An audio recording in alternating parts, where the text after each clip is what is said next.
What's up, guys? Day trading knockouts here. Happy to be here again ever since last week. Today, we're going to be going over something a little bit different. It's not going to be a close of day analysis in this video.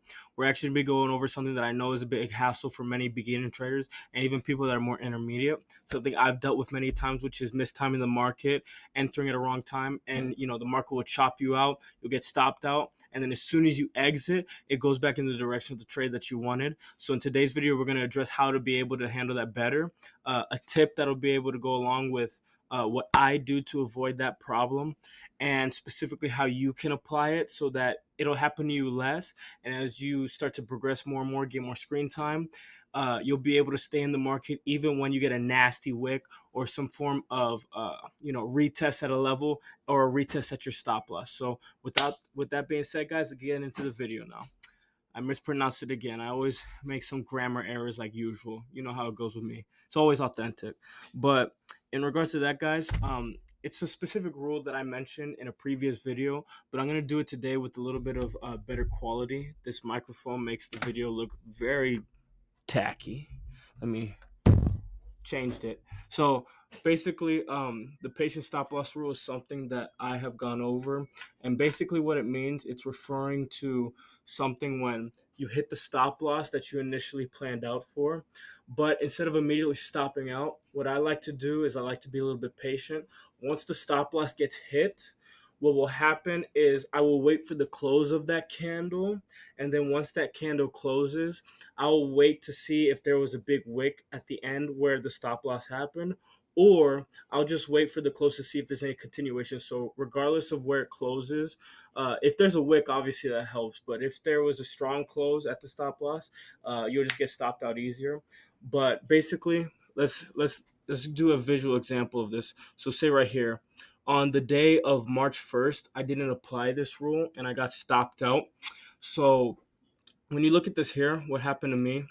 Uh, Let me go back to the account statement. So on March 1st, 2024, right here, I got stopped. I dumped the first part of my position at 1109 because I hit the target, which was right here. So I did manage to dump it pretty much at around the highs, which is a good thing because I did hit my target. In fact, I believe I was a few cents before hitting the target.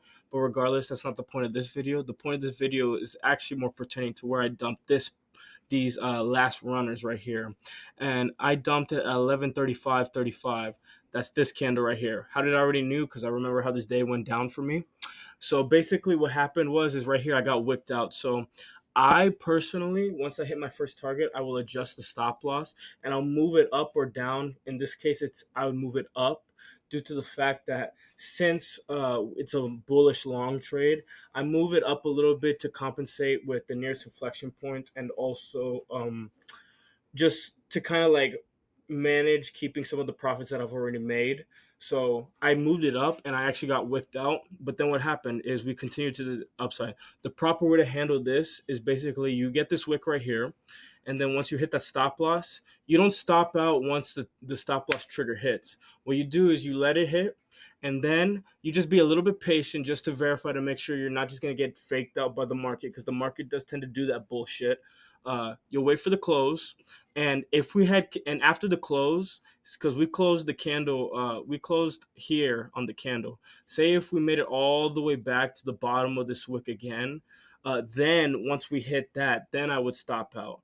But and another example, just to give you a visual example, say if we close at the lows of this right here, and it ended up being a bearish candle, you would just stop out the moment it goes any lower past it after the close of this candle. That's just basically how I do it.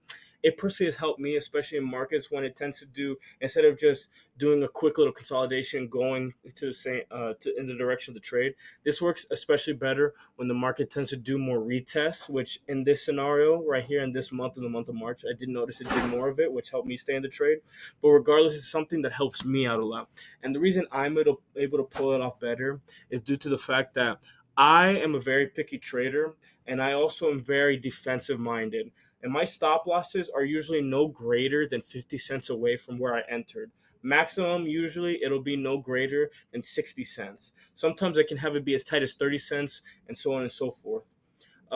Again, so that's why I'm able to do, because regardless, I'm still going to have my losers on average. Sometimes I do have bigger losers than others, but most of the time, my losers are smaller than my winners, and the losers that are bigger, I look to see what I did wrong and why it happened, and I make an adjustment. So that's personally how I apply this. Now, when we look at this here, we're going to look at an example where I actually did it correctly. So if you look here at March 14th, this was one of my best trades ever so far. So let's resume all the way here. It was actually a pretty difficult day to hold because we had a lot of consolidation. I did end up selling off at the lows actually, so I made it to the entire bottom of the move on the day. But basically, as you see right here, I actually did end up hitting the stop loss. So what happened here is when I entered on what's it called at 10:20:35. So I entered with somewhat of a discounted price enter. I entered around this candle. I probably entered as soon as we broke below the wick of this candle. But actually what happened here is my stop loss was about 50 cents somewhere. It was somewhere around here. And look what happens here. We move and we have a strong close. But what happens? We don't get any continuation past the upper wick. So that personally kept me in the trade and saved me personally. And I ended up hitting the first target at 13.19, which was pretty much around these lows right here, 13.19. I sold off around here, and then I had to hold through more bullshit. And then after that, we made it to the low. We made it back to the lows at 15.15 and 15.25. So 15.15, I sold off right here, and then I sold off again pretty much at the bottom, pretty much around this candle right here once we retrace back pretty much. So that personally is how I apply it. And one thing I want you all to know really is the fact that there's one other thing to take into consideration with this, and it's the fact that when you look at this, guys, you have to know that inflection points matter. So, sorry, guys, the stickiness on the camera is really messing up. But what I mean by that is inflection points are just areas where it shows if participants will want to continue in that direction of the day, or whether or not they're being a little bit iffy because it's not continuing in the way that they want to, or if they're saying, like, say if it's a selling day like this, the bears are getting a lot more unconfident due to the fact that um, at the opening print and the inflection point and signs on the higher time frame charts is showing that it's not going to want to continue because it's showing signs of weakness from a price action perspective. And a good example here, I'm going to show you on the hourly chart as an example. So right here, you can see here that we had a very bearish candle at the 9:30 a.m. and then we continue there. So as I deal through this bullshit and we had that upper wick, obviously there was buying pressure, but at the same time we're still respecting the opening print. And at for the very most part, where we got stopped at, we're pretty much still at the lower 2/3 of the body of this candle. So when you think of it like that, at the moment, you're seeing that the bears may be a little bit iffy, but for the most part, they are still willing to continue to the downside. So that's another thing, just to give you a little bit of confidence and something to look out for. But with that being said, guys, you can take this tip and you can apply it to your own strategy so that it can maybe help you not get stopped out and mistime the market like usually. Trust me, I would bang the hell out of my keyboard whenever I would do that. Trust me, we've all been there, and I try not to do it anymore, and hopefully this will help you not do it anymore, guys. But again, I really do appreciate all the support. Hope this helps, and stay green, guys. Bye-bye.